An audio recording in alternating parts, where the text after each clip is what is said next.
Bună seara! Bună seara! Care din voi participă la Masterchef? Da. Da, ce, dumneata particip? Atunci, dumneata? Nu. Deci dumneata particip. Nu. Atunci cine participă? Toți trei. La comun? Nu, la Masterchef. Pentru ce am venit azi? Dați-mi voie pentru ca să vă explic. Dată fiind situația dată, deoarece gătitul este o pasiune de hobby relaxativă și de timp liber ocupațional, mai ales în weekend, dar nu numai, am considerat considerentele că există un spațiu mai adecvat, un spațiu care să dea o șansă mai cu noroc, pentru ca să câștigăm concursul într-o apă, după care puteți uita. Chiar acum am... N-am înțeles nimic. Explică dumneata. De ce? Ești mut? Ești emotiv? Da, sunt rușinos, da. Bine, explică dumneata, că dânsul e emotiv. Nu e emotiv. Dar ce? Pădurar. Sunteți pădurari? Da. Și braconier, da. Da, bun. De ce ați venit la Masterchef? Eu m-am gândit așa. Gătesc, particip la Masterchef, câștig, cu banii câștigați deschid restaurant italienesc, mă pun pe făcut mici, fac mici delicioși, se bate lumea pe ei, fac mici mai bun ca la Cocoșatu, câștig mai mulți bani, după aia mă duc la noi în comună și fac un circuit de Formula 1. Ai spus Formula 1? Da, Formula 1, da.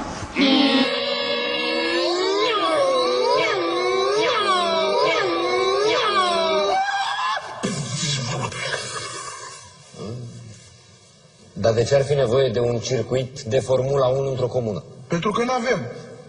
Bun. Ce ați pregătit de mâncare?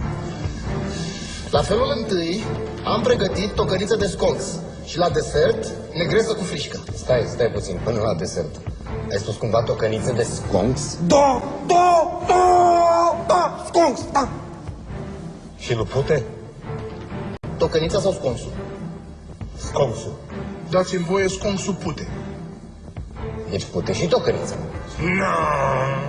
Cum nu? Tocănița nu pute pentru că eu am pus cimbru. Tocănița de sconx nu mai miroase a sconx, miroase a cimbru.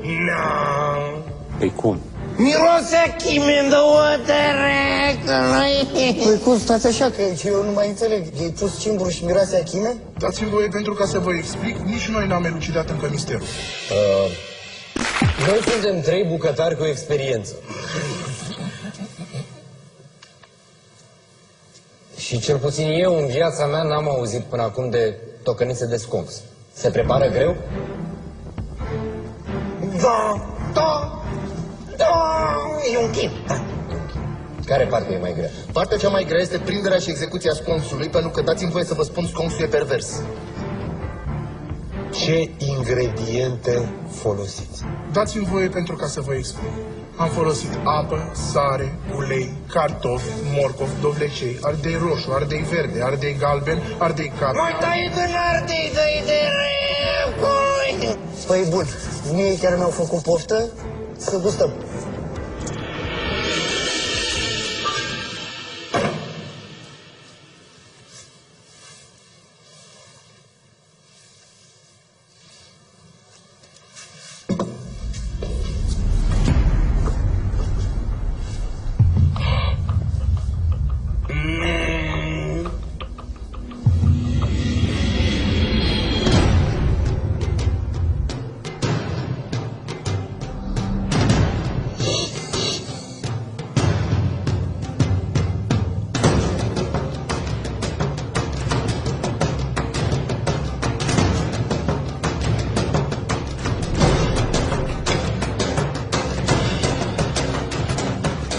Frige.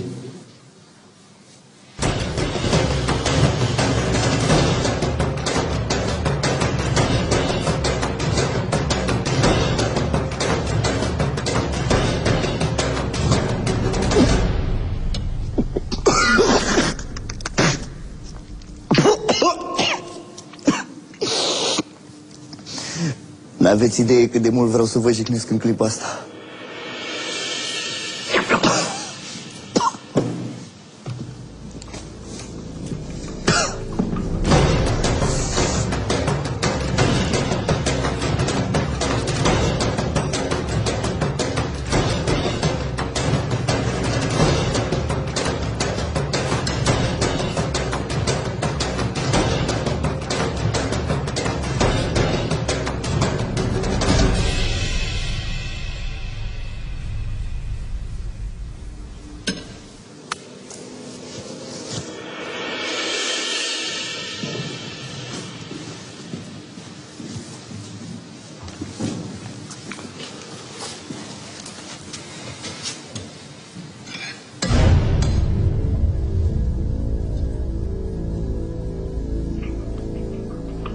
Astea-s legume fierte?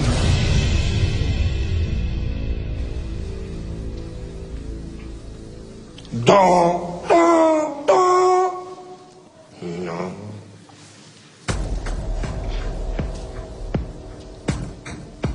Tu, vino aici. Te cheamă, mă, n-auzi? Nu tu.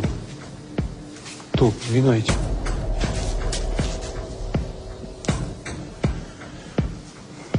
Miroase asta.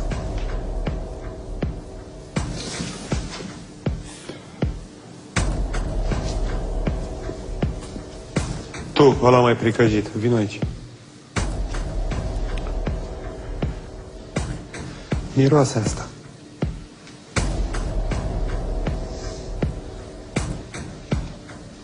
A ce miroase? A ce?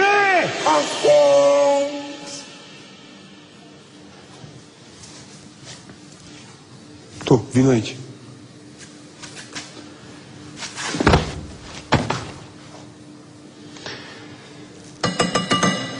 Uitați ce am să fac eu cu tocănița voastră.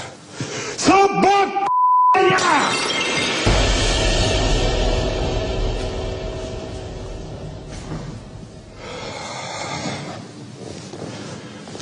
Ieșiți afară. Stați puțin.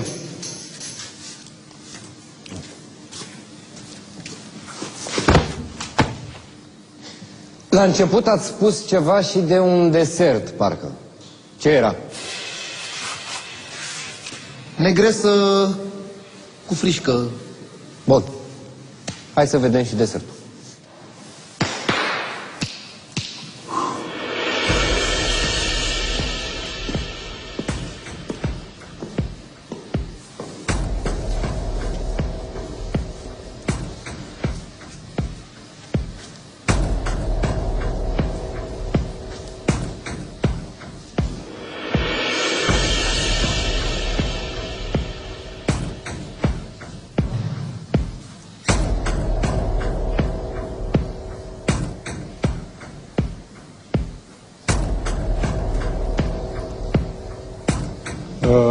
Bun.